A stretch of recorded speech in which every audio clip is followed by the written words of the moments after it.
For centuries, knowledge has been hidden in plain sight across the sands of time. Whispers of lost civilizations, cryptic symbols, and forbidden histories have been erased or concealed. What if the truth was never lost, but hidden? Welcome to Eye of Ancient Mysteries, where the past speaks and the future listens. Sit back, open your mind, and prepare to uncover the untold secrets of our world. Let the journey begin now. Of Dictators, they believe they are gods and will live forever. Saddam writes the Quran in blood. Xi Jinping bans Winnie the Pooh peace negotiations aimed at ending the war between Russia and Ukraine have hit an unexpected obstacle. The delegates cannot agree on one crucial point: who is a dictator and who isn't. Global leaders are changing their opinions about Vladimir Putin and Volodymyr Zelensky almost daily. I'm very careful now when using such labels, said U.S. President Donald Trump after meeting with his French counterpart Emmanuel Macron. His caution is understandable, considering how the definition of dictator has evolved over time. Saddam Hussein, born in 1937 in a small village near Tikrit, northern Iraq. Saddam Hussein became the most famous and long-serving Iraqi dictator. His life began according to local customs. At just 5 years old, he was betrothed to his 7-year-old cousin, Sajida. Like many dictators, Saddam would later strive to prove his masculinity with multiple wives and countless mistresses. Though not considered very intelligent in his youth, he attempted to study law, but was expelled twice due to poor academic performance. He clawed his way to power through violence, conspiracies, betrayals, and political deals, aligning Iraq with the Soviet Union. He used the country's oil wealth to fund his wild ambitions. In 1990, he accused neighboring Kuwait of stealing oil and invaded, triggering the Gulf War. Ironically, Saddam had once been a U.S. ally, even receiving the key to the city of Detroit and being named an honorary citizen. In a bizarre act of self-glorification, he donated his own blood to transcribe a Quran. Despite accusations of possessing weapons of mass destruction, none were ever found. His downfall came during the Second Gulf War in 2003, when he was captured after authorities discovered he had a secret network supplying him with hot dogs, sweets, and soda. He was swiftly sentenced to death and hanged. Muammar Gaddafi, Libya's ruler for 42 years, Gaddafi also believed in his divine status. He authored the Green Book, mandatory reading in schools, and proposed odd laws like requiring every household to raise a chicken. Despite Libya's desert climate, he even launched a 24/7 TV channel to air his favorite soap opera. Paranoid and superstitious, he slept in a Bedouin tent made of bulletproof material. Even abroad, his bodyguards were required to be virgin women. He reportedly insisted on seducing his lovers on a gold bed draped with leopard skin, and was obsessed with the film Prince of Persia, decorating his home with posters of Jake Gyllenhaal. Gaddafi avoided elevators and planes and refused to climb more than 35 stairs a day. He was eventually overthrown and killed during the Arab Spring.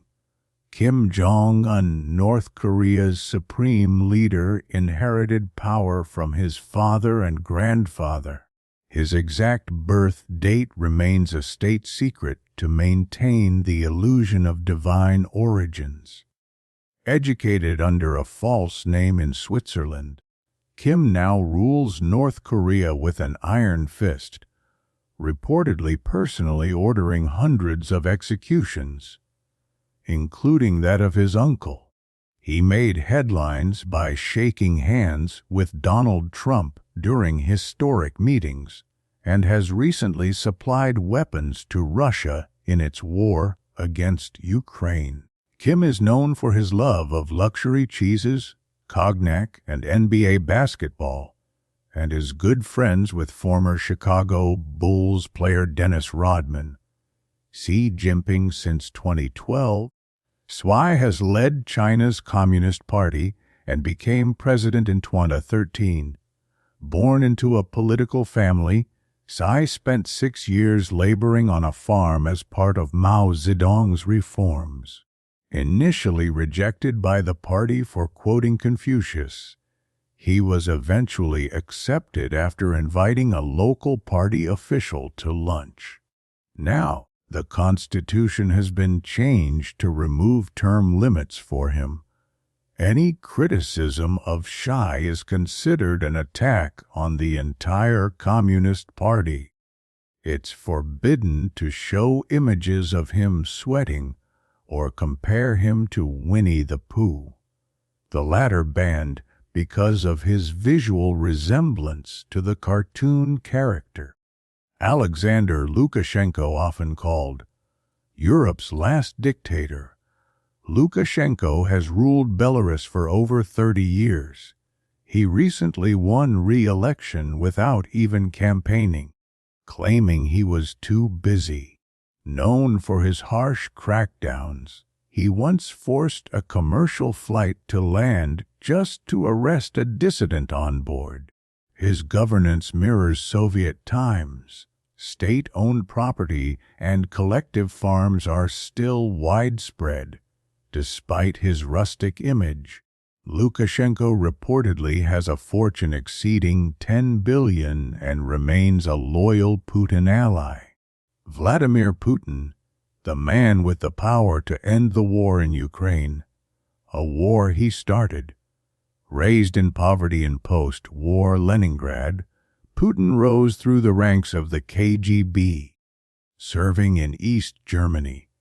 As president, he has cultivated a mythic image of strength and nationalism, aiming to restore Russia to its imperial borders. Though divorced, he is reportedly in a relationship with ex-gymnast Alina Kabaeva, and rumors suggest they have 2 children. According to CBS, Putin has secret accounts worth at least $200 billion. Despite the blood on his hands, he's been nominated twice for the Nobel Peace Prize. The Ayatollahs, while not claiming immortality, Iran's Ayatollahs wield immense power. Theocratic leaders of the Islamic Republic, they operate above elected institutions. The late Ayatollah Khomeini famously said, "Don't worry about elections. The country is run properly." Today, Supreme Leader Ayatollah Ali Khamenei controls the judiciary, military, and all major decisions.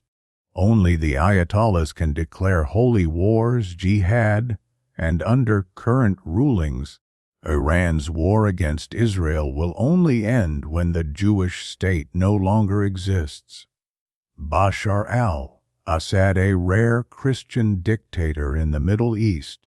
Assad was trained as an eye doctor in the UK and never intended to rule. But after his older brother's death, he was summoned back to Syria to lead. He survived the Arab Spring, though he fled to Moscow with his family in 2023. The U.S. State Department estimates he escaped with at least $2 million in offshore accounts. The full value of the cash and jewels aboard his escape flight remains unknown. The history and impact of tobacco, From sacred ritual to global health crisis, nicotine traces found in Egyptian mummies, tobacco was a spiritual conduit for the Maya during the Great Plague. Londoners believed smoking protected them from infection. Today, we are well aware that smoking is harmful and increases the risk of numerous diseases and their complications. But when and how did tobacco enter human life and become one of the most widely used psychoactive substances, those that affect brain function and cause changes in mood, consciousness, thoughts, feelings, or behavior? The history of tobacco is deeply rooted in various ancient civilizations. For centuries, it was revered by many cultures, serving as a channel for prayer, a symbol of reverence, a source of healing, and a means of protection. Over time, people discovered its stimulating and mood-altering effects. Tobacco consumption gained popularity due to its recreational and social aspects. Tobacco, a plant from the Nicotiana genus, is believed to have originated in the Andes of South America around 6000 BCE. The natural conditions in Central and South America were highly favorable for its cultivation. About 60 varieties of tobacco originated in that region, and even today, the highest quality and most sought after tobacco in the world is exported from there. During the first millennium CE, Native American tribes began incorporating tobacco into religious ceremonies and using it for medicinal purposes. The Maya assigned sacred meaning to smoking, believing that inhaling and exhaling smoke was a way to communicate with the gods. One Native American myth tells of a woman sent by the Great Spirit to save humanity. Wherever her right hand touched the earth, potatoes grew, and where her left hand touched, corn sprang up. When she stopped to rest, tobacco plants bloomed, symbolizing abundance and the earth's fertility. Archaeology and ancient use. The earliest archaeological evidence comes from a terracotta tobacco pipe found in West Africa, dating back to the 19th century BCE. In 1976, tobacco leaf fragments were discovered in the remains of Egyptian pharaoh Ramses II 2013 BCE. A German research team confirmed the presence of nicotine in Egyptian mummies from 1070 BCE to 395 CE. However, scientists do not rule out the possibility that these traces were the result of later contamination over the centuries. Ancient temple frescoes in India depict priests smoking long pipes with thick smoke. The Scythians, nomadic people of the Eurasian steppes, had a well-developed smoking culture, as repeatedly confirmed by anthropological studies. Official history begins with Columbus. The official history of tobacco begins with the meeting between Christopher Columbus and the indigenous peoples of the New World in 1492. Natives of the Bahama Islands presented Columbus and his crew with gifts, including dried tobacco leaves. According to legend, Columbus did not understand their value and threw them overboard.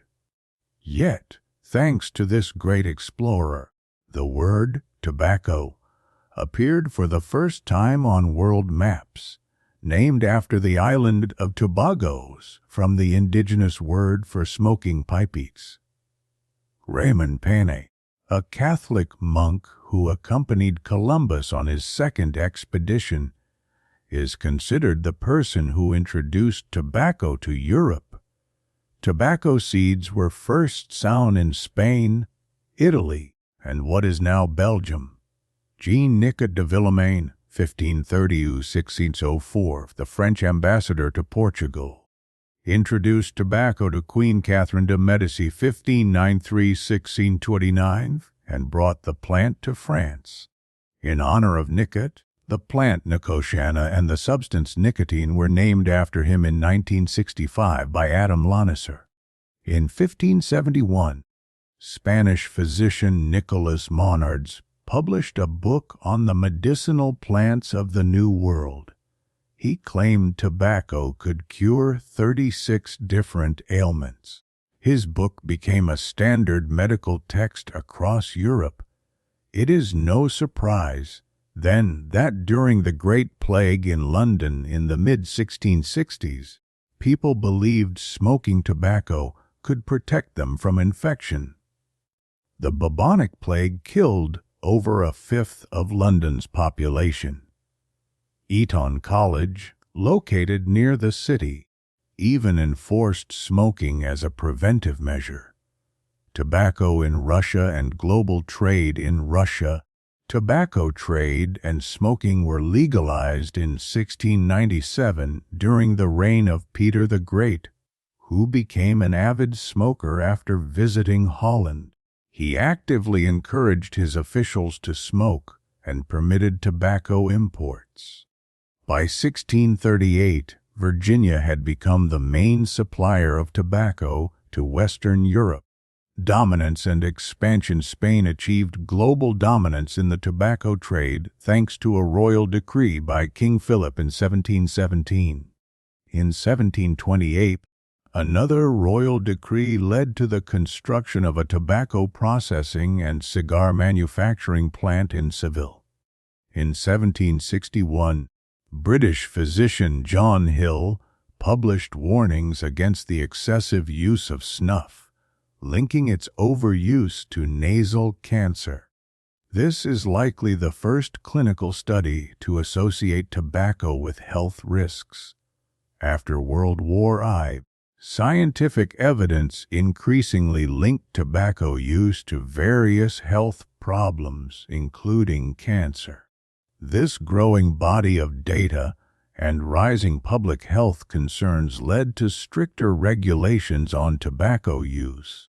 Defense mechanism. Tobacco plants produce nicotine as a defense mechanism against insects and herbivores.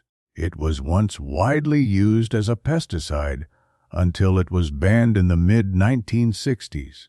Over time, herbivores and insects evolved resistance to nicotine. One such insect is the tobacco hornworm's Manduca sexstaph, which not only tolerates nicotine but processes it to use as a defense against predators. Modern science is exploring the use of tobacco plants as biological factories to produce proteins, Evler's antigens for vaccines against infectious diseases in humans and animals. Addiction. Nicotine is widely recognized as a psychoactive substance that leads to addiction. In the human body, it binds to specific receptors involved in inflammation, immunity, cell growth, cognition, and other key processes. It may also influence how genetic information is read. Nicotine stimulates the release of biologically active molecules, neurotransmitters such as dopamine, acetylcholine, serotonin, and endorphins, which produce sensations of pleasure and reward. Quitting smoking is notoriously difficult. As Mark Twain famously quipped, "Giving up smoking is the easiest thing in the world. I know because I've done it thousands of times." Just the numbers, according to the World Health Organization, WHO. Tobacco kills more than 8 million people annually, 1.3 million of them non-smokers exposed to secondhand smoke. About 80% of the world's tobacco users live in low and middle-income countries. In 2020, tobacco use affected 22.3% of the global population. including 36.7% of men and 7.8% of women. In 2003, the WHO Framework Convention on Tobacco Control was adopted to combat tobacco use, supported by over 180 countries.